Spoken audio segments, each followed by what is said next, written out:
Kan kewajiban penguasa itu apa? Memenuhi kebutuhan rakyatnya, baik kebutuhan pokoknya gitu ya, pendidikannya, kesehatannya, keamanannya. Nah, kalau penguasa lalai gitu ya, memenuhi kewajibannya kepada rakyatnya, nggak mikirin gitu ya. Nah, itu berhak tuh rakyat itu meminta kepada penguasa, kenapa nih nggak diurusin gitu ya? Kenapa saat ini tuh malah kata ibu makin senang, makin susah hidup kita.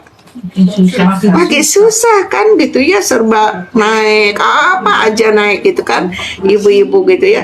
Bahkan ibadah pun besok naik gitu ya, yang orang aja yang perginya aja nggak semua mampu ya, ini yang udah pun ini dinaikkan gitu. Nah, kalau minta kepada penguasa itu adalah minta untuk dipenuhi haknya gitu ya. Jadi penguasa punya kewajiban untuk memenuhi kebutuhan pokoknya gitu ya. Kemudian terselenggaranya pendidikan sehingga pendidikan itu nggak mahal gitu ya. Kemudian juga keamanan. Sekarang itu kan luar biasa ya, kejahatan di mana-mana gitu ya. Pencurian di mana-mana, pembunuhan di mana-mana, pelecehan seksual di mana-mana sekarang itu, masya Allah. Kejahatan-kejahatan itu muncul gitu ya. Tapi kayaknya adem-adem aja ya Bu. Nggak ada yang akhirnya bagaimana nih menyelesaikan ini supaya jangan rakyat itu seperti ini gitu ya. Misalnya ketika terjadinya perzinahan kayak yang kasus sekarang lagi rame tuh, anak-anak sekolah di Ponorogo itu minta dispensasi nikah.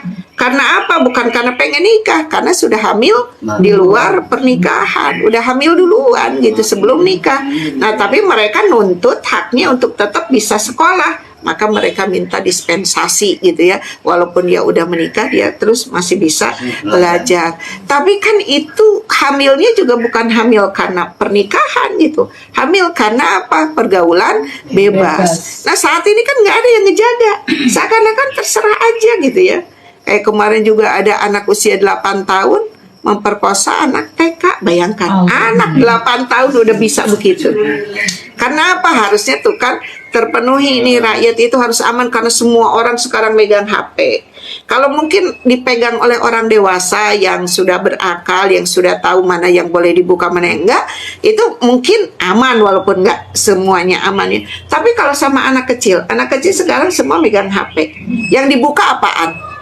Yang begituan gitu yang dibukanya gitu. Jadi jangan dikira bahwa anak-anak sekarang itu, kalau ada penelitian ya, ada survei gitu, sampai disebutkan 97% anak SMP dan SMA itu sudah tidak perawan lagi gitu. Harusnya kan itu menjadi tanggung jawab dari negara tuh, menghilangkan tuh mungkin yang film-film ataupun misalnya acara-acara yang membuat pornografi, porno aksi kan gitu ya, harus di siapa yang mampu kan, kecuali negara kita nggak mampu ya gitu. Jadi harusnya itu, nah itu harusnya tuh meminta untuk dihentikan, meminta untuk tidak ditayangkan gitu, yang seperti itu gitu ya. Atau tadi meminta untuk dipenuhi kebutuhan gitu ya, misalnya bukan diminta diberikan ininya, tetapi mungkin pendistribusian kebutuhan pokok itu mudah sehingga di pasar itu jadi murah gitu ya. Para petaninya dibantuin sama pemerintah supaya ngejual barangnya kan, mempermudah dijual ke pasar-pasar sehingga juga murah ketika menjualnya. Nah, kalau ke penguasa seperti itu gitu ya, itu meminta-mintanya boleh tuh. Jadi bukan termasuk yang ini, yang nantinya orang yang minta-minta itu bakal nyakarin wajahnya sendiri sampai habis tuh kulit dan dagingnya gitu ya. Tetapi ke penguasa, atau tadi ya disebutkan di hadis ini, di hadis yang ke-12 ini, atau karena keadaan terpaksa.